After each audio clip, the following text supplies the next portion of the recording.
אנחנו מודים לך מאוד. תודה רבה, אנחנו מאוד מתרגשים מהזכייה וכותבים נאומים מהרגע שהודיעו לנו.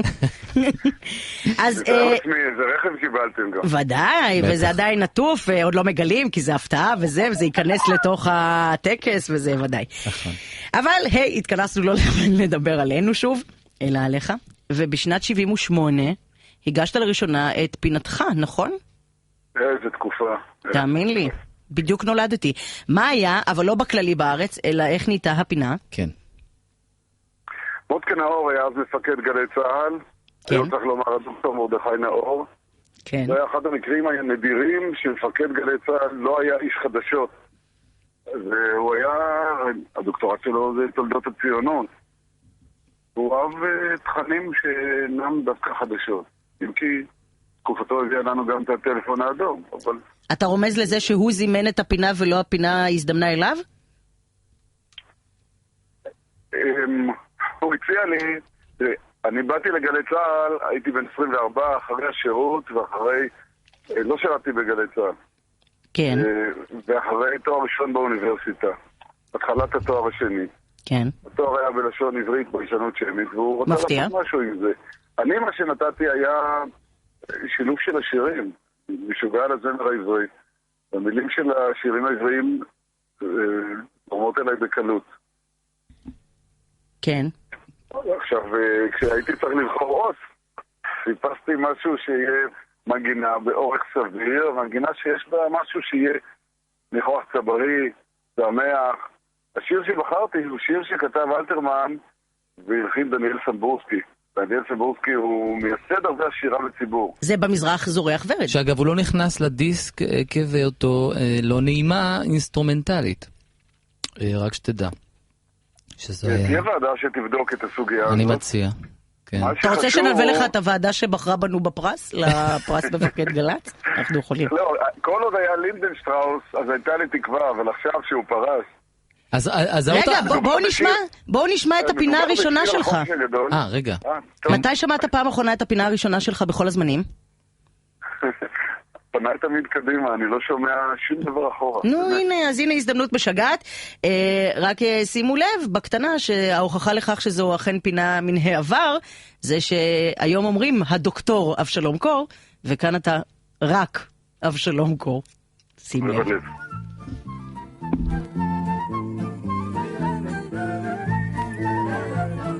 באופן מילולי, פינתו של אבשלום קור.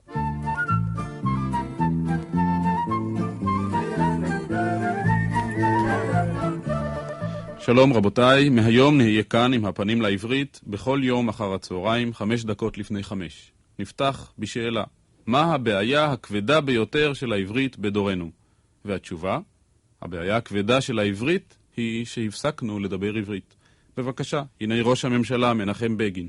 וכן בשאלות הבילטרליות בין ארצות הברית לבין ישראל. בילטרליות? שאלו אלפי אזרחים, ובאמת, למה לדבר לועזית? בילטרלי זה דו צדדי. ושמעון פרס, מה הוא אומר? לא הוכח שזה רצוי מבחינה אלקטורלית. אפשר לומר את זה גם בעברית, מר פרס. צרכים אלקטורליים זה צורכי בחירות. והבעיה היא, רבותיי, שעלה אז מכה לא רק מפי הליכוד ומפי המערך, גם המפדל, לשון המאזניים, גם היא לשון זרה. כה אמר הדוקטור בורג. אני כבר זמן רב לא ראיתי מה שאני יכול לקרוא באנגלית character assassination, כפי שאני ראיתי או שמעתי היום אחרי הצהריים. character assassination זה פשוט רצח אופי. הרבה יותר מובן, הרבה יותר קל להגיע, כמאמר הגששים, פחות רשים ופחות תתים. אגב, כבר ב-78 אתה מתלונן שלא דוברים עברית, כן? וכל הפוליטיקאים, זה נשמע טובי צפיר, כן? זאת אומרת, הכל חיקויים. מה היה שם עם העברית? נכון, את אומרת, היינו היום מסתפקים בזה שהם ידברו ככה, כן?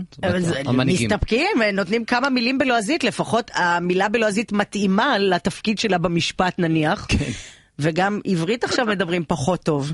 זה שיר שאלתרמן כתב לשער של העיתון דבר לילדים, בתרצ"ד 1934, באותה שנה הוא כתב אפו לבנו הנה יחל ברכבת יום שישי.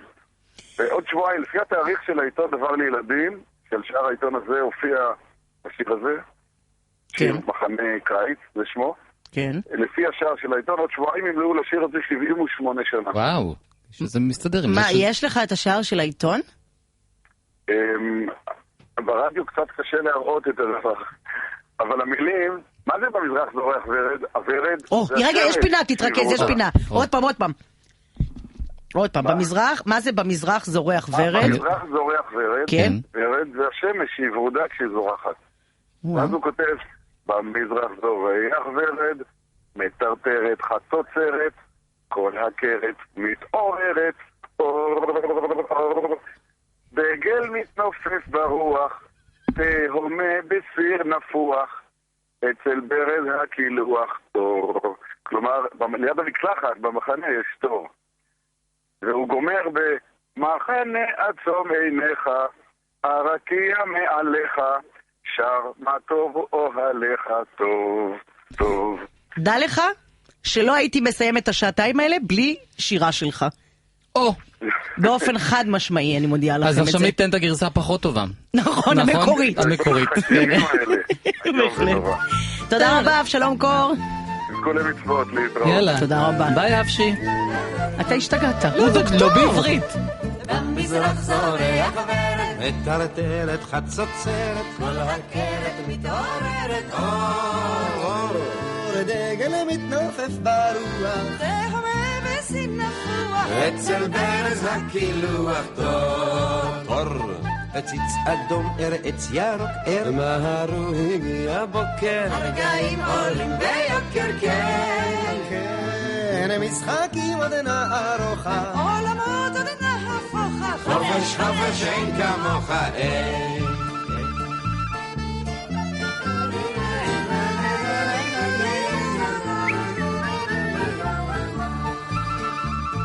וטיולים עוד נטיילה, בגלים עוד נתגלגלה, עד אשר יבוא הלילה סוף, מחנה עצום עיניך, הרקיע מעליך, שר מה טוב הוא אוהליך, טוב.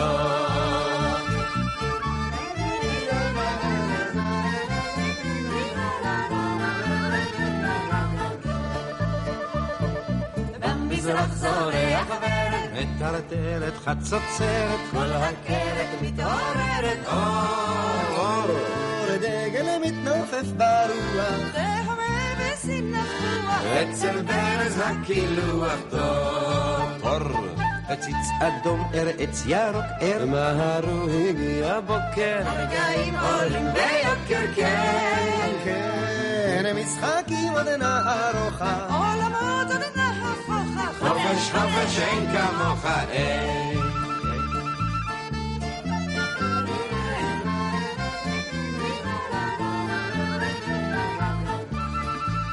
שירי תנועות הנוער, כן? כן. שדליה גוטמן יקירתנו הפיקה, והיו שם עזית בקולות? היה גידי גוב, כי הוא מאוד חד משמעי. כן, וחנן יובל, הוא גם חד משמעי, והיא גם. ואריק לביא, מאוד אפילו. שזה אבי החד משמעיים. יפה, בסדר גמור.